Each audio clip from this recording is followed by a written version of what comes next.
So it's safe to say my first game jam did not go how I wanted it to. If you don't know what a game jam is, it's basically a competition where game developers are given an interval of time and a theme and have to make a game completely from scratch following said theme. In my case, the game jam I decided to enter was the mini Gamejam on itch.io, which had the theme of malfunctioning and time interval of 1 weekend, the morning of June 27th to the evening of June 29th. This particular game jam also had a special object that needed to be important to the game in some way: ice cream.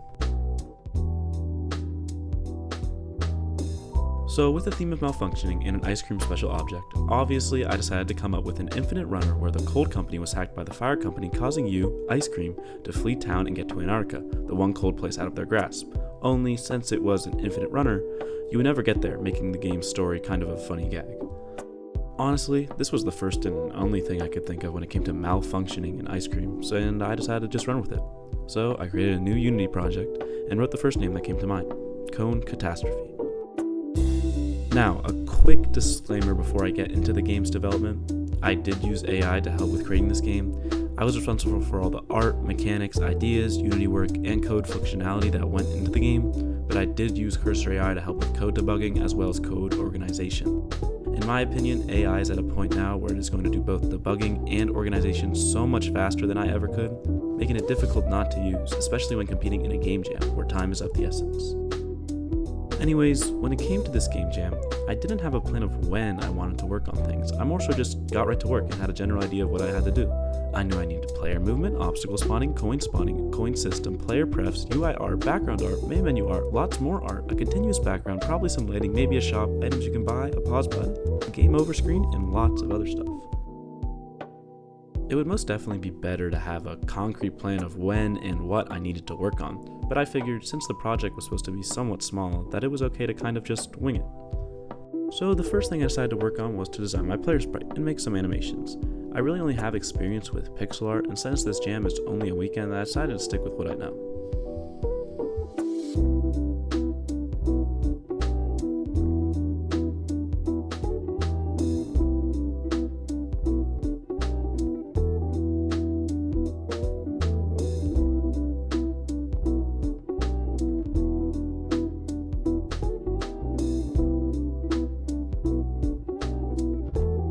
With the animations complete, I got all of the sprites prepared and set into Unity and then began to work on my player.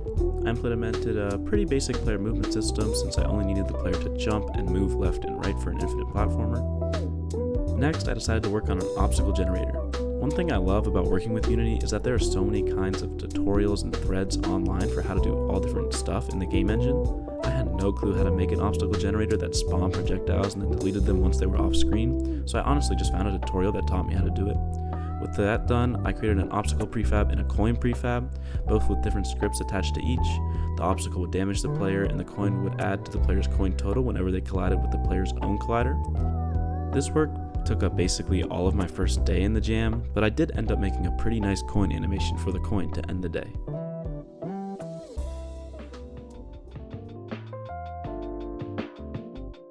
I did a couple things on day 2. The first thing was art, and I did a lot of it. I made the in-game background, main menu background, and all the UI art. Next, I got to work on making an infinite scrolling background that used the parallax effect. The parallax effect is when you have your different grounds, like your foreground and background, moving at different speeds. To make this work, I attached 2 duplicate children of every ground to the original, and positioned them on either side so they look like this. I then attached 2 scripts to each parent ground, one that made the sprites move to the left at a specified velocity, and one that reset the sprite's position to the rightmost child sprite's position once it passed double its width in position. This was honestly a lot trickier to figure out than I'm letting on, but I did get it to work out eventually, and I got this cool effect.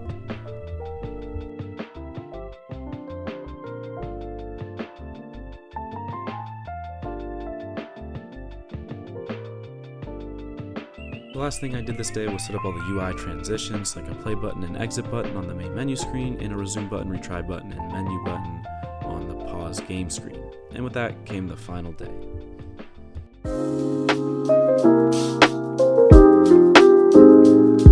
For the final day, I just wanted to do a lot of polish, which the game desperately needed. I added this sun, which I liked, I made the game over screen look nicer with some nice pixel art text. I moved the coin counter to only display in the shop panel, and I also implemented player prefs to save the amount of coins the player had between play sessions.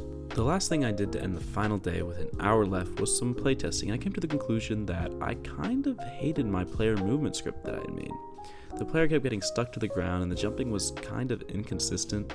Rationally, with it being the last day and last hour before submission, I decided the best solution was to scrap my entire player movement system and just find one on YouTube to use. But the first new movement script I tried didn't work, and I could not for the life of me figure out why. So I scrapped that movement script too and found a much simpler one that I threw onto my player and integrated into my other scripts. Now there were 10 minutes until submission.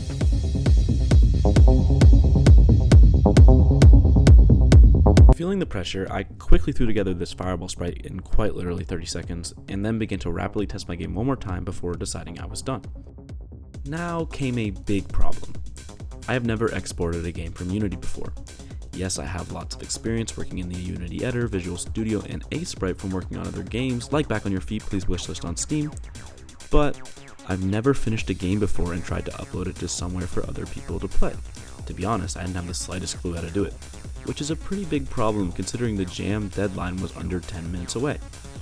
So I googled how to export Unity, looked at the top results, saw stuff about build settings, which I kind of knew about, reopened Unity, opened the build settings, clicked build, clicked a random file to store it in, and phew, or so I thought.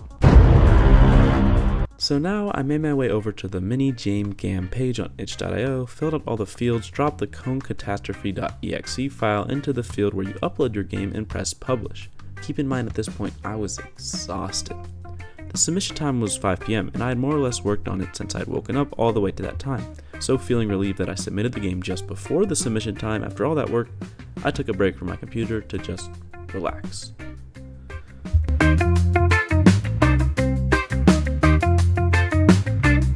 So I was chilling on my bed when I checked my email and saw that someone had left a comment on my submission.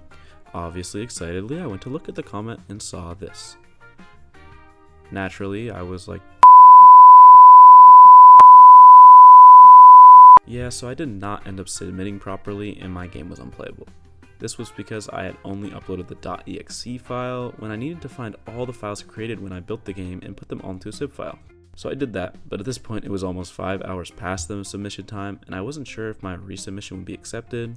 At the very least, points would probably be deducted for submitting late, but what else could I do? So I resubmitted and went to bed.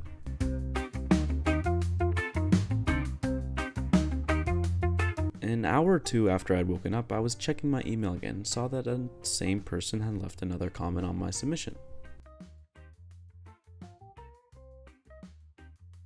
In summary, there was a lot wrong with the game I submitted. The comment mentioned my walls were sticky because I forgot to change the material to frictionless. I also completely forgot to change the player collider while I was using while testing, leaving it way bigger than what it was supposed to be. On top of this, the character was floaty, the jump height was always the same, the shot was completely unfinished, there was no high score system, and there was no audio. So yeah, that pretty much led to me getting the score of this. With the jam over, I decided to spend the next week to go ahead and revamp and finish the whole game, and it ended up looking like what you're watching in the background right now. Summary of what I did was fix all the bugs in the original submission, and I added sound effects and musics, power-ups in game that can be used by pressing E. I fixed player movement so now that the jump height varies based on how long the spacebar is pressed. I added an options screen, better shop art, cosmetics that can be bought with coins, upgrades that can also be bought with coins, including this cool water gun that when bought allows you to fire 3 shots of water projectiles that nullify fire projectiles. I also made lots of new art as well as revamping the old fire projectile art to look a lot better. And honestly, with the finished product, I'm extremely satisfied. The game now actually feels like a game, and I mean it's the first game I've ever really published. Even though the game jam didn't completely go my way, I couldn't be happier with how things turned out. If you'd like to try out Catastrophe, it's free on my itch page and you can play it in the browser. I have the link in the description. Also, please consider wishlisting my new game coming to Steam, Back on Your Feet. Wishlisting is free and a great way to show support to development. I plan on releasing a first devlog on the game soon, so consider subscribing if you're interested in watching that. Thanks.